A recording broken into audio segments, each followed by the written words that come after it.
Carter, okay ka lang ba? Nag-aalalang tanong kaagad ni Jocelyn dito. Halos manginig ang mga kamay niya nang makita niya ang mga dugo sa katawan nito kaya dali-dali siyang tumingala sa matanda. Lolo, please, tama na po. Sabi niya rito na nagmamakaawa para sa kalagayan ni Carter. Nang makita siya nito ay kaagad na lumambot ang ekspresyon nito. Ibinaba nito ang hawak nitong saklay at pagkatapos ay napahugot ng malalim na buntong hininga at pagkatapos ay nagsalita. Ilayo mo siya sa harapan ko dahil ayoko makita ang lalaking yan. Puno ng puot na sabi nito sa kanya. Opo lolo, masusunod. Kaagad niyang sagot dito at pagkatapos ay maingat na inalalayan nito. At pagkatapos ay nilingon niya ang lalaking nakatayo sa gilid na walang iba kung hindi ang kanyang tito Alvin. Tulungan niyo po kung alalayan siya, sabi niya rito. Hindi na rin naman ito nag-aksaya pa ng oras at mabilis na lumapit sa kanila at maingat na inalalayan si Carter sa kabilang side nito. Ilang minuto pa ang lumipas ay tuluyan na silang nakarating sa silid nila sa mansyon na yon. Masakit ba? Nanginginig ang boses niyang tanong dito. Hindi niya yun maiwasan lalo pat nakikita niya ang bahid ng dugo sa suot na kamisita ni Carter. Isa pa'y doon niya naisip na mali pala ang tanong niya dahil tsak na masakit ang talaga yon. Kailangan mong tiisin ang hapdi at gagamutin ko na muna ang mga sugat mo. Sabi ni Jocelyn dito at pagkatapos ay tumayo upang kuhanin ang medical kit. Siguro dahil sa kanyang pagkataranta ay medyo natagalan siya sa paghahanap nito dahil nagpabalik-balik siya at halos hindi niya matandaan kung saan niya nga ba hahanapin ito. Nang makita niya ang medical kit ay nagmadali siyang bumalik sa silid at pagkatapos ay naupo kaagad sa likuran ni Carter at pagkatapos ay dahan-dahan niyang tinaas ang damit nito at halos mapangiwi siya na makita ang mga sugat nito. Nanginginig ang mga kamay niyang binitawan ng damit at binuksan ng medical kit. Napakaraming pasa nito sa likod at hindi niya inaasahang ganun kagrabe ang sasapitin nito sa kamay na sarili nitong lolo. Ang mga karaniwang mga saklay ay karaniwang makinis at kapag hinahampas ay hindi magkakaroon ng sugat ng mga ito, ngunit siyak na magkakapasa lamang at hindi masusugatan. Ngunit ang mga saklay ng kanyang lolo ay pinasadya at gawa iyon sa matigas na bakal kaya paniguradong napakasakit kapag tumama ito sa katawan. Puno ng dugo ang damit mo, pupunitin ko na lang ito. Sabi niya rito dahil paniguradong mahirapan itong itaas ang mga kamay nito. Sige, mahinang sagot naman nito sa kanya kaya nang marinig niya ang pagpayag nito ay kaagad niyang kinuha ang gunting at puno ng pag-iingat na pinunit ang suot nitong damit. Natatakot siyang magkamali dahil baka mas lalo pang masaktan ito. Isa pa ay baka masagi niya ang alinman sa mga sugat nito kaya lubos siyang nag-ingat sa ginawa niya. Nang matapos niyang punitin sa wakas ang damit nito, ay napadako ang kanyang mga mata sa sugat nito sa likod. Napakarami nito ngunit tsak na hindi naman ganun kalalim. Ngunit sigurado si Jocelyn na masakit pa rin ang mga yon. Humugot muna ng malalim na hininga si Jocelyn bago niya inumpisahang linisan ang sugat ni Carter at pagkatapos niyang malinis ito at malagyan ng gamot ay nilagyan ni Jocelyn ng mga benda ang mga sugat nitong natamo. Samantalang si Carter naman itiniis lahat ng sakit at napakagat na lamang sa labi upang huwag siyang mapasigaw sa sobrang hapdi. Hindi tuloy maiwasan ni Jocelyn na hindi humanga sa tapang nito dahil kung ibang tao lang siguro ay baka napasigaw na dahil sa sobrang hapdi. Tapos na, sabi ni Jocelyn pagkatapos na lagyan ng benda ang pinakahuling sugat nito. Salamat, mahinang bulong nito. Niligpit niya ang kanyang mga ginamit at pagkatapos ay hindi niya maiwasang hindi mapatanong dito. Bakit pinuntahan mo pa sa lolo? Binigay na nga niya sa akin ang certificate. Tignan mo tuloy kung ano nangyari sa'yo, sabi ni Jocelyn dito. Agad na gumuhit ang isang ngiti sa labi nito. Kailangan kong tanggapin ang galit niya dahil alam kong galit na galit siya dahil sa nangyari. Isa pa ay kung yun ang paraan para gumaan lang ang pakaramdam niya. Ay bakit ko siya pipigilan, hindi ba? Sagot naman ito sa kanya. Pero ang likod mo, punong-puno ng sugat at pasa. Sabi niya hindi niya pa rin maiwasan ang hindi mag-alala dito. Okay lang ako, isa pa'y sanay na ako dahil maliit pa lang ako'y madalas na akong parusahan ni lolo. Kaya lang magkakaibang mga parusang natatanggap ko sa kanya noon. May mga masakit at may mga hindi naman masakit. Isa pa ay ang mga parusa niya hindi naman nakakasama sa akin. Dagdag pa nito sa kanya. Hindi na lamang siya sumagot dito at napatitig na lamang sa mukha nito. At pagkatapos ay napalingon sa oras at nang makita niya kung anong oras na ay nagdalawang isip pa siyang banggitin ito dito. 12:00 na, pupunta pa ba tayo sa Civil Affair Bureau? Tanong ni Jocelyn. Sige pero kumain na muna tayo. Okay. Mabilis niya rin namang sagot dito, ngunit kasabay nitong pagkuyom niya ng kanyang mga kamay dahil sa galit. Para lamang mapapayag nitong lolo nito sa gusto'y tinanggap nitong pambubugbog nito sa kanya, kahit na sobrang nasaktan ito ng sobra, basta lamang maghiwalay sila.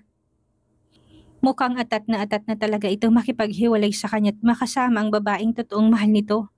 Ang hiwalayang ito ang huling bagay na magagawa niya para rito.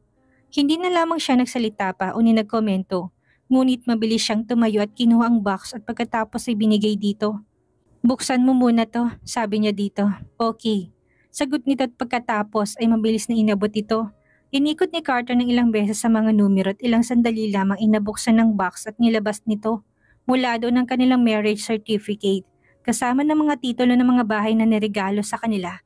Kinuha niya mga mula doon at sinama sa mga dokumentong inihanda niya. Nang nasa loob na sila ng kotse, tinanong siya ni Carter kung anong gusto niyang kainin at nag-isip na muna siya ng matagal bago siya sumagot. Gusto ko ng mami, sagot niya dito. Mami, sigurado ka ba? Gulat na tanong nito sa kanya, mabilis siyang tumangot pagkatapos ay sumagot. Oo, tama ka nang narinig, mami talaga. Pero gusto ko yung mami sa tapat ng high school kung saan ako nag-aral noon. Napakunot ito ng noot, tinapunan siya ng tingin. Saan ka ba nag-aral ng high school noon? Tanong ni Carter. Sa City High, agad naman nasagot niya dito. Hindi ko akalaing pareho pala tayo ng school na pinasukan. Bigla naman siyang nagulat sa naging sagot nito at siya naman ang napalingon dito. Talaga? Doon ka rin pala nag-aral? Tanong niya na tila ba ngayon niya lang narinig ang balitang iyon. Ngunit sa totoo lang ay matagal na niyang alam yon. Matagal na niyang alam na doon din ito nag-aral, ang kaso nga lang ay hindi siya nito maalala.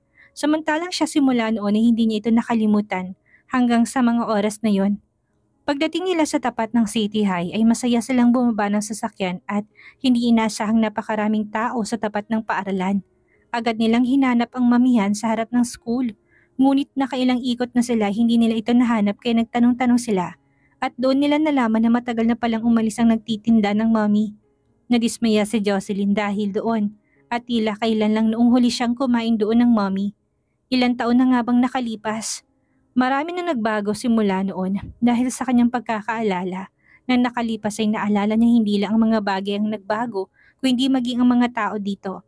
Humanap na lamang sila ng ibang nagtitinda ng mami at nakahanap sila sa isang stall. Mabuti na laman at may bakanting upuan pa kaya kagad silang umupo doon at nag-order. Iginala niyang kanyang paningin sa loob at maraming kumakain. Napaisip siya na mukhang sikat yata ang stall na napuntahan nila. Ilang sandali pa'y nag-order na sila at mabilis din namang sinerve ang order nila. Kaya na pa siya nagugutom kaya nang maamoy niya pa lang. Ang amoy ng mami ay kaagad na siyang nag-umpisang kumain. Nang maubos ni Jocelyn ang sa kanya ay tsaka na lang naalala na may kasama nga pala siya at nang lingunin niya ito'y kaagad niyang nakitang kalahati pa lamang ang nakakain nito sa mami nito. Napalingon siya sa bintana ng stall at doon tinatanong niya ang maluwag na field sa harap ng paralang pinalilibutan ng matatayog na puno. Biglang bumalik sa kanyang isang tagpo noong kung saan siya'y freshman pa lamang at si Carter naman nasa senior high school na. Nabigla niyang marinig ang boses ni Carter kaya napakurap-kurap siya. Anong iniisip mo? Tanong nito sa kanya nang lingunin niya ito'y lubos na. Pala nito ang kinakain nitong mommy. Napatitig naman siya dito at pagkatapos ay nagtanong. Carter, natatandaan mo pa ba yung araw na una tayo nagkita? Napatango ito.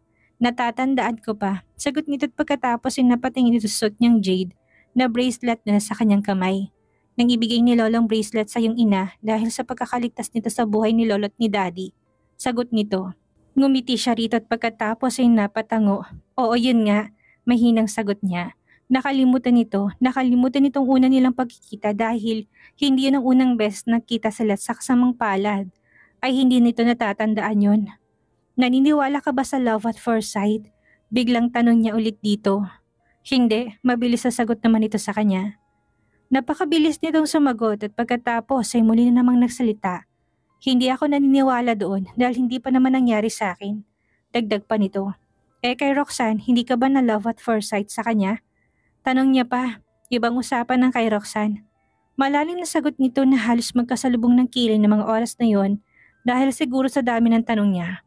Pero siya, naniniwala siya sa love at first sight dahil unang best nito makita ay alam na kagad niyang mahal na niya ito At simula nung unang araw na masilayan siya ng kanyang mga matay, hindi na tumigil ang puso niya sa pagtibok para rito at umabot na yun ng 10 taon. Hindi na siya muling nagtanong pat na nahimik na lamang, lalo nang makita niyang 1:30 na ng hapon. Pagkatapos nilang kumain ay muli silang bumalik sa kotse. Pagkatapos ng kalahating oras na biyahe nakarating na sila sa wakas sa civil affair.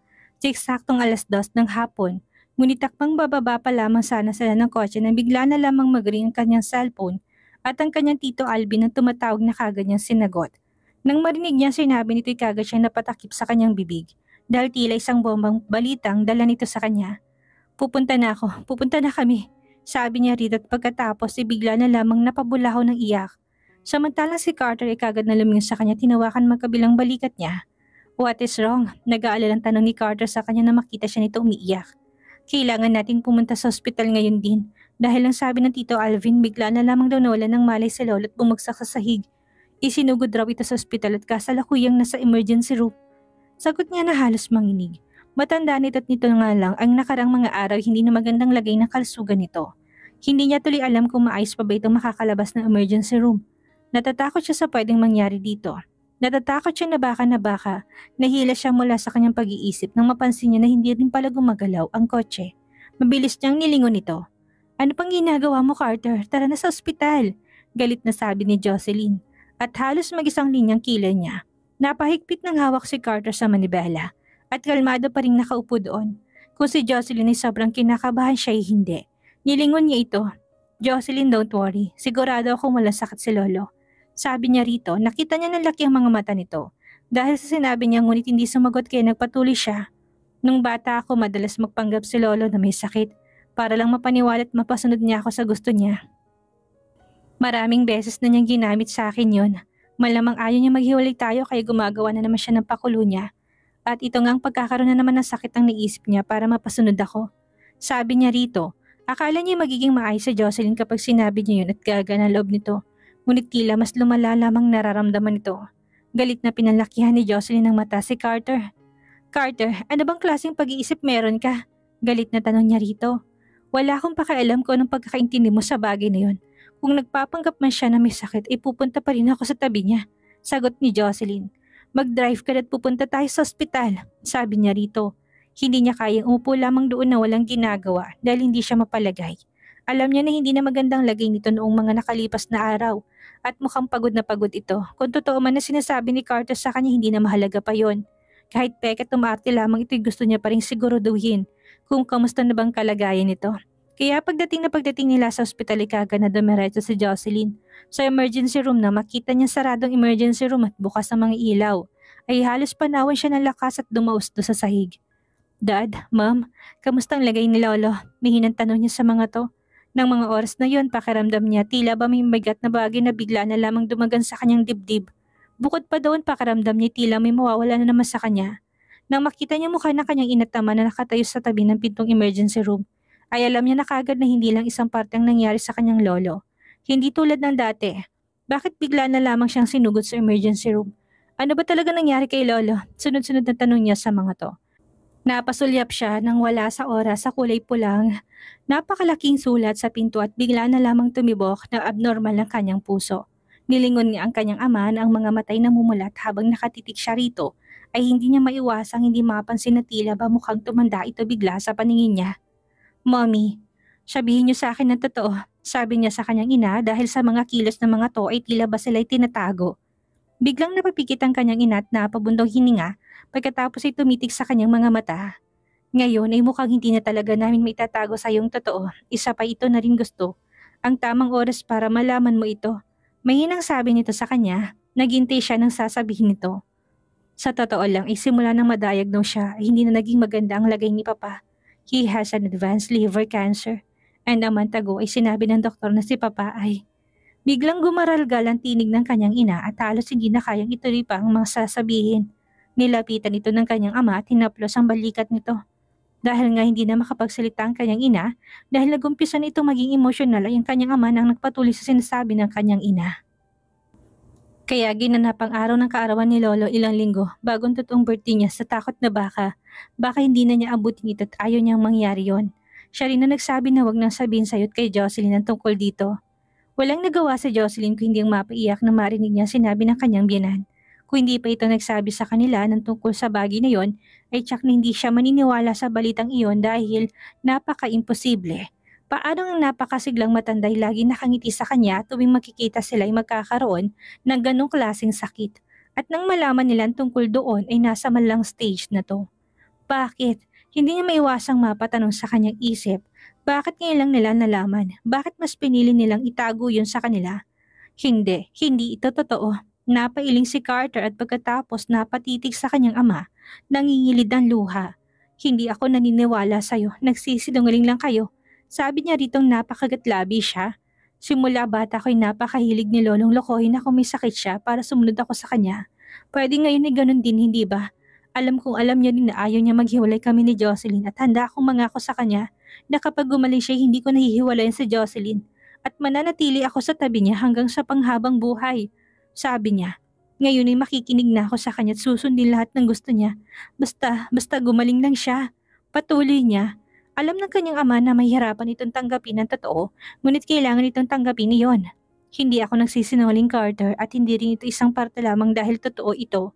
Kung ayaw mong maniwala, pupunta ka sa doktor niya at i-request mo sa kanya na ipakita sa'yo ang mga records ni Papa. Sabi nito sa kanya. 3 months ago ay na-diagnose siya na may terminal liver cancer.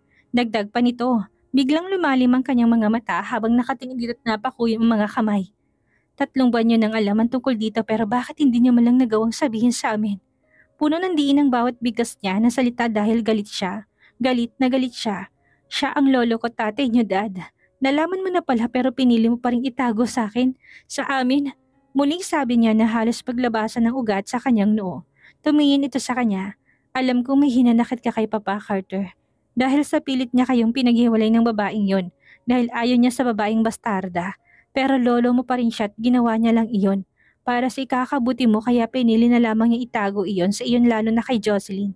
Sabi nito sa kanya, may kinikim-kim na siyang galit dati sa kanyang ama ngunit ngayon ay mas lalo lamang niya nadagdagan dahil sa pagtatago nito ng pagkakasakit ng kanyang lolo. Mabilis siyang lumapit dito at pagkatapos ay kinuwelyuhan ito at halos gustong suntukin ito, ngunit nang makita ng kanyang ina na sobrang galit na galit siya ay mabilis itong lumapit sa kanya. Carter, alam kong galit ka dahil sa paglilihim namin nito sa iyo pero hindi mo pwedeng sisihin ang daddy mo. Dahil kung hindi kami pumayag na itago sa inyong totoo, baka hindi pumayag si Papang magpagamot, sabi ng kanyang ina. Kaya wala kaming choice kung hindi ang itago ito sa inyo, dagdag pa nito.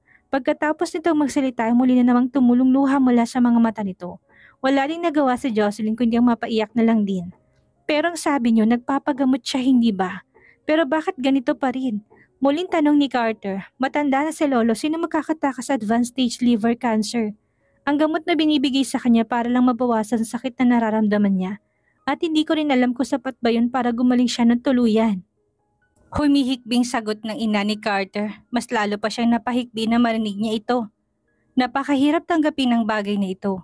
Ngunit alam nila pare-pareho na kailangan nilang maging handa at kailangan nilang maging matatag kung ano man ang sakaling mangyari. Si Carter ay napatayo na matuwid habang nakayukot nakatitig sa sahig.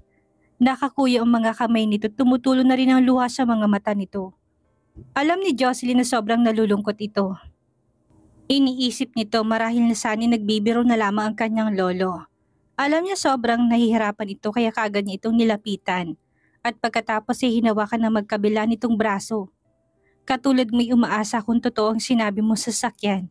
Mahinang bulong niya rito. Sana nagsinungaling lang sa atin si lolo.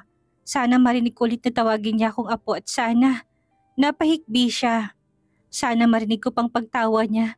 Hindi sumagot si Carter at patuloy lamang sa pag-iyak. Kahit na muli kang hampasin ni lolo na saklay niya. Nang 10 beses pa o mas marami pa'y mas gugustuhin ko na yon. At hindi ko siya pipigilan kahit na mabugbog ka na sobra.